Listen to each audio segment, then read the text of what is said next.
Welcome to grade 12 biology. Baga nagaan karaa barnoota biology kutaa 12ffaa nagaan dhuftan.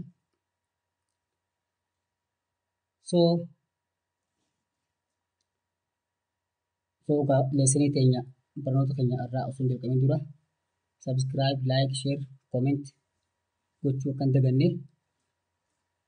Subscribe yeroo gootan ol godhachuu qabdu jechuudha. Akka notification isin qaqqabdu jechuudha. Kana fakkaata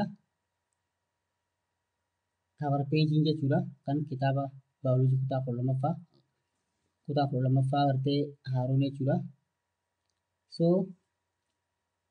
Karaa baaftaa hojjaana akkasumatti akkan hojii turtan isin affeerra jechuudha.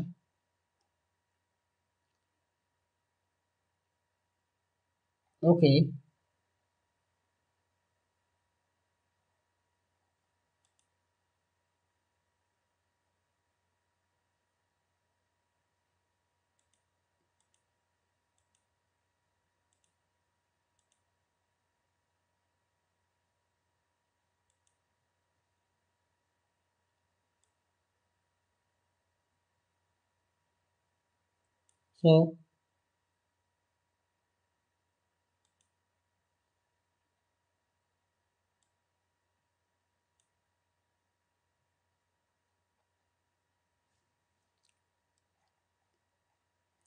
Okay, let us come with table of contents.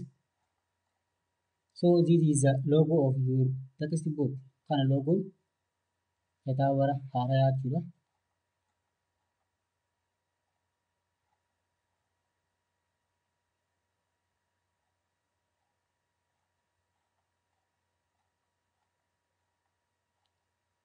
Okay, let us come with table of contents. So qabiyyiilee kitaabichaa laalletti sanboodi unit 1 eegalla. So under unit 1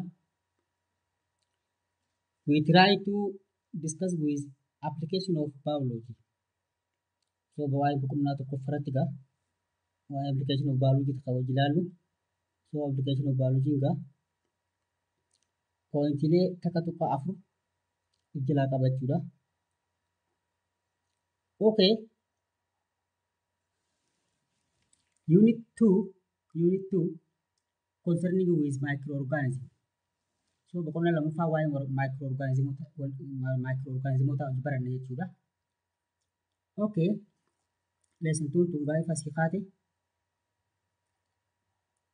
haga asitti dhumte jechuudha. Baay'ee dheerata jechuudha. Baay'ee bal'ata jechuudha. Unit 2 tuni boqonnaa lammaffaan kuni. Okay, unit 3 concerning about energy transformation. So unit 3 also have subtopic have 3.43 the site of cellular respiration. Hayo kana haga asitti yaana jechuudha. Okay, unit 4 concerning about evolution. So boqonnaa afuraffaan waa'ee evolution baranna jechuudha. Okay, unit 4 tunis subtopic jalaa qabdi haga 4.3 deemte jechuudha. Okay, unit 5 concerning about human body system. So human body system ilaalla jechuudha boqonnaa 5ffaa jalatti. So boqonnaa 5ffaan kunis haaluma kanaan subtopikiilee hedduudha wajjin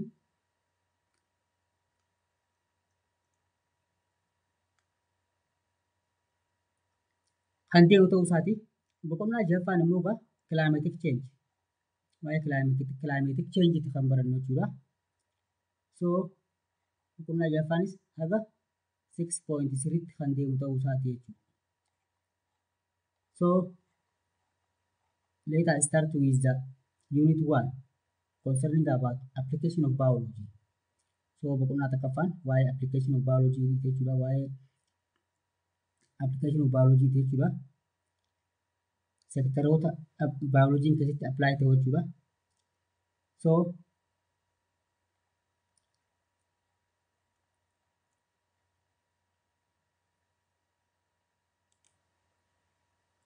Okay, Unit 1 Application of Biology. So, the application of biology in our daily life are numerous. So, faayidaan baayoloojiin jireenya guyyaa guyyaa keessa qabu baay'ee hedduudha jedha. Biology is the science in charge of studying all living beings.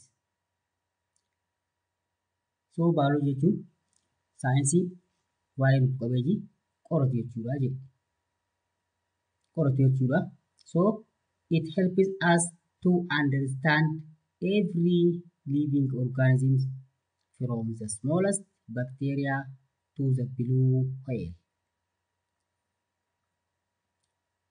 So, kanaaf baayoloojiin kan inni nu fayyaduuf lubbu qabeeyyii xixiqqoo akka bakteeriyaa irraa kaanee haga orgaanizimoota gurguddaa jedhamutitti akka nuti beenuuf nu fayyada jechuudha. So, biologists often focus on a different subset of living organisms. So, baayolojistoonni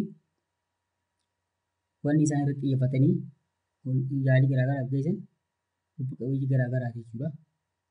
Such as birds kan akka simbirroota, plants or bacteria to determine their character. Simbirroota ta'uu danda'a, biqiloota ta'uu danda'a, akkasumas bakteeriyaa ta'uu danda'a. Amaloota isaanii murteessuudhaaf determine godhuudhaaf kan yaalii garaagaraa gaggeessan ta'uu isaati jechuudha. Okay. Biological science is very useful science to determine where some diseases and pests come from. So, biological science yookaan immoo saayinsii biolojikaalaa kun saayinsii baay'ee barbaachisaa. Fakkeenyaaf kanneen akka dhukkuboota garaagaraatii fi peestilee garaagaraa jechuudha. Ilbiisota garaagaraa kan dhukkuba garaagaraa nama qabsiisan adda baafnee booda immoo irraa akka ifeenu kan nu taasisu ta'uu isaati jechuudha. Such as infections kanneen akka dhukkuboota garaagaraa kan namaaf bineensota garaagaraa qabanii animal pathology waa'ee animal pathology jechuudha. Akkasumas damage to plants. Akkasumas damage to plants jechuudha. So, biology covers the study of the function. So, biology covers the study of the function of living organisms, the evolution of species, the factors that produce diseases, as well as the discovery of new drugs. So, biology fiildiilee qo'annaa kanneen akka fiildiilee qo'annaa kan garaagaraa kan lubbu qabeeyyii keessa gaggeeffamtu kanneen akka evolutionii sanyii bineensotaa jechuudha. Argamiisa yookaan immoo jijjiirama sirnaatiin hundee irraa dhufe beekuu sanyiilee bineensota garaagaraa akkasumas faaktarsoota yookaan immoo hindaransii jechuudha. Dhiibbawwan garaagaraa kanneen akka dhukkuboota akkasumas kanneen akka argamuu yookaan argachuu qoricha nama fayyisu jechuudha. Qoricha dhukkuba garaagaraa nurraa fayyisu kan akkanaa kana hunda new drugs kana argachuu kana keessatti hedduu nu fayyadaa jechuudha. This discipline allows human beings to explore topics such as genetic engineering. So, disciplinoonni kanaa kun dhalli namaa akka taateewwan yookaan immoo toopikoota akka genetic engineering kanneen akka research application with mother cells and global warming kana hunda faayidaa godhu yookaan immoo kunuunsuudhaaf kan nu fayyadu ta'uu isaati jechuudha. So, it also help to understand nature and how nature and how humans, animals, and plants interact in life. Kana jechuun walitti dhufeenya namaa, bineensota garaagaraa akkasumas biqiloota kan hubatu jechuudha kan qoratu jechuudha.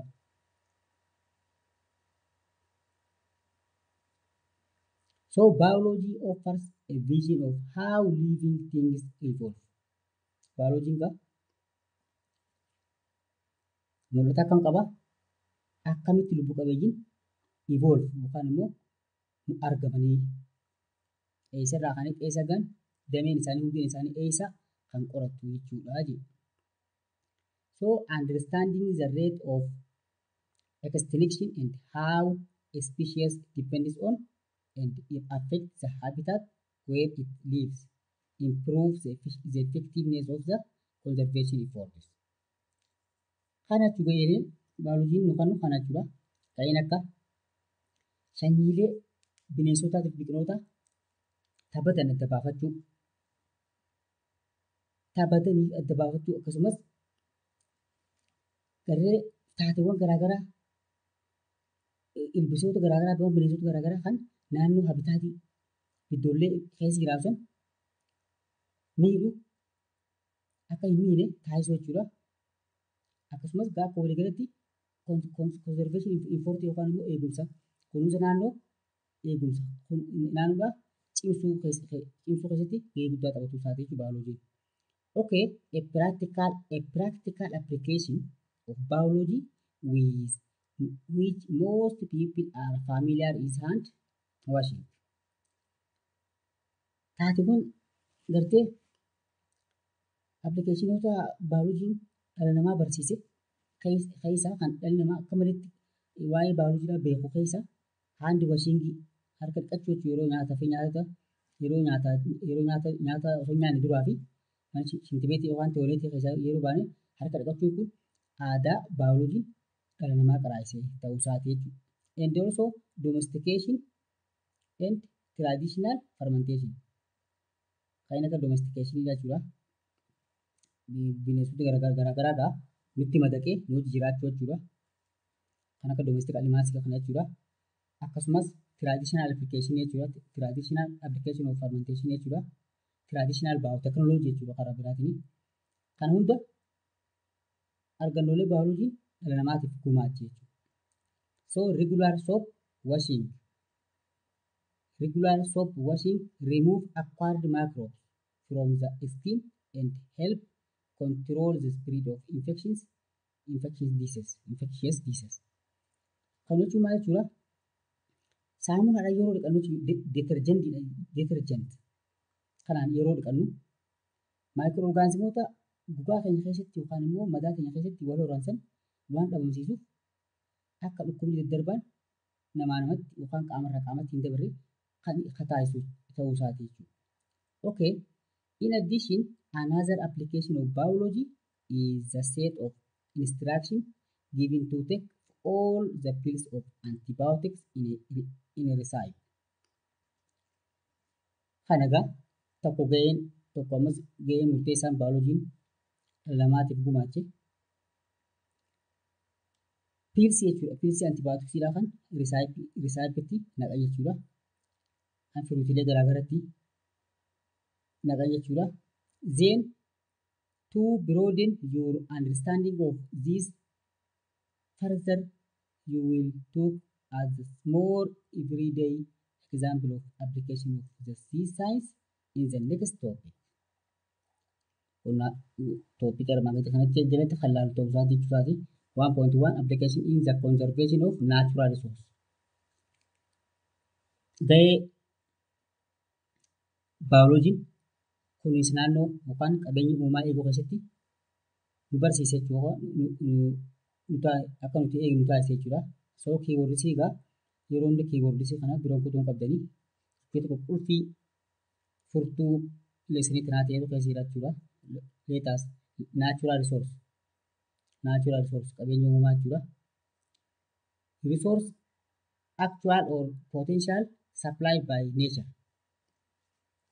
guutumaa guutuu yookaan immoo walakkeessa isaa kan uumamaan yookaan immoo rabbiin kenname jechuudha. Natural resource jechuu qabeenya uumaati jechuudha. Renewable jechuun immoo capable of being produced indefinitely.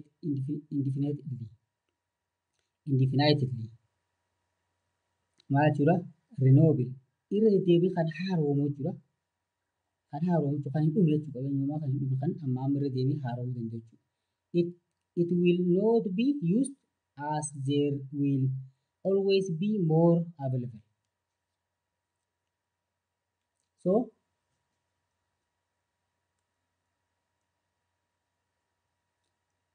and also non-renewable natural resource. Qabeenya uumamaa kan hin haaromne, qabeenya uumamaa kan haaromne jechuudha. Renewable jechuudha. Non-renewable natural resource and non-renewable natural resource jechuudha. Qabeenya uumamaa kan haaromuu fi qabeenya uumamaa kan hin haaromne. Non-renewable jechuun qabeenya uumamaa kan haaromuu hin dandeenye jechuudha. There is a definite amount of available. Baay'ee hamma murtaawaa tokko jira jechuudha. Hamma guddaan hin jiraatu. Once used, it cannot be easily made or replaced. Eeguutu akka fayyadamte booda bakka bu'amuu kan hin dandeenye jechuudha. Bakka bu'amuun isaa ulfaatu jechuudha. Kun immoo asirratti extinct jedha. No longer in existence. Sanyii baduu deemtu jechuudha. Sanyii bineensaa ta'uu danda'a, sanyii biqilootaa ta'uu danda'a, sanyii lafa kanarraa addunyaa kanarraa baduudha deemtu. Maal jennaan? Extinct species yookaan immoo extinct plant species, extinct animal species jennaan jechuudha.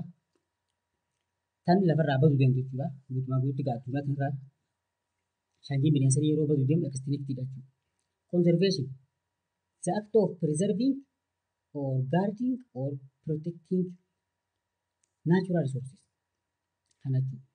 Aadaa preserving eeguu kunuunsuu, guarding eeguu akkasumas protecting wantoota balaa garaagaraa irraa ittisuu jechuudha. Qabeenya uumamaa kanarraa jechuudha. So extinct no longer in existence tokkuma jechuudha kanaaf kun. So conservation is the careful maintenance and wise of natural resource to prevent them from disappearing. So eegumsa jechuudha. Conservation jechuun eegumsa jechuudha. Eegumsa jechuudha akkaataa sirriitti lubbu qabeeyyii yookaan immoo qabeenya uumamaa kana careful maintenance sirriitti itti yaadanii sirnaan jechuudha.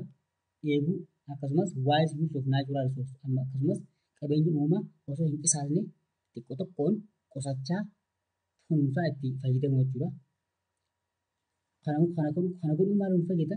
To prevent them from disappearing. Akka naannoo keenya keessaa yookaan immoo akka biyya keenya keessaa qabeenya uumamaa sun hin banne ni taasisa jechuudha. Natural resources are physical supplied by supplies that exist in nature and include soil, water, air, plant, animals, and energy. So qabeenya uumamaa jechuudha. Kan uumamaan karaa fiizikaalaatiin jechuudha. Neechar yookaan immoo uumamaan kan kennamte jechuudha. Uumamaan naachuraalii bakka waan namni hin mul'isin jechuudha. Kan ifiif rabbii mul'isee nama badhaase jechuudha. Kanneen akka biyyee, kanneen akka bishaanii, kanneen akka qilleensaa, kan akka biqiloota garaagaraa, sanyii garaagaraati jechuudha. Kan akka bineensota sanyii garaagaraa fi enerjii yookaan immoo anniisaa addunyaa guutuu fayyadu kana qabeenya uumaati jechuun isaa.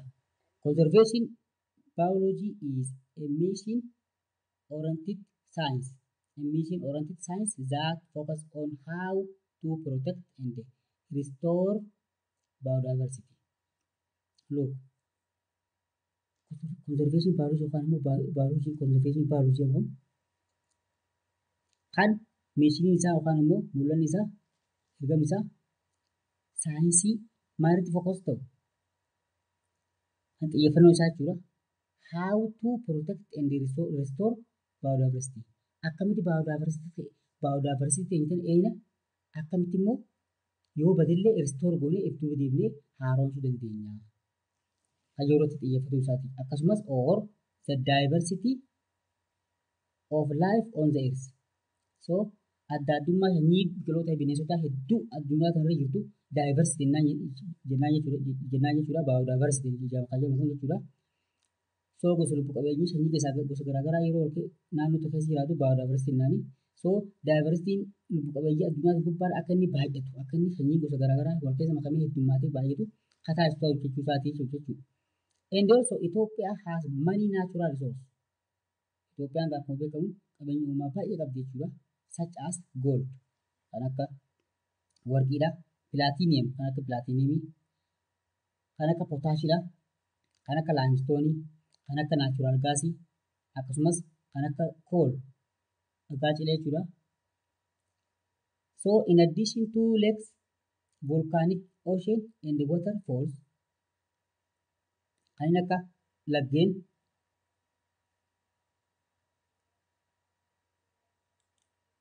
so kan akka natural gaasii kan akka wanni kan akka ammas laggeen lake jechuun haroodha. Haroo kan akka volcanic ocean gosa galaana gosa garbaa kan volkaan kan uumame jechuudha.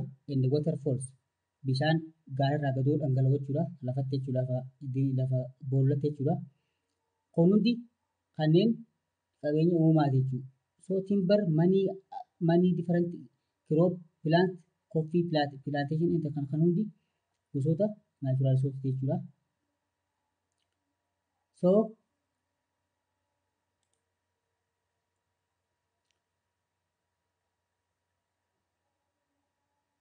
So natural resources can be classified as renewable or non-renewable resources.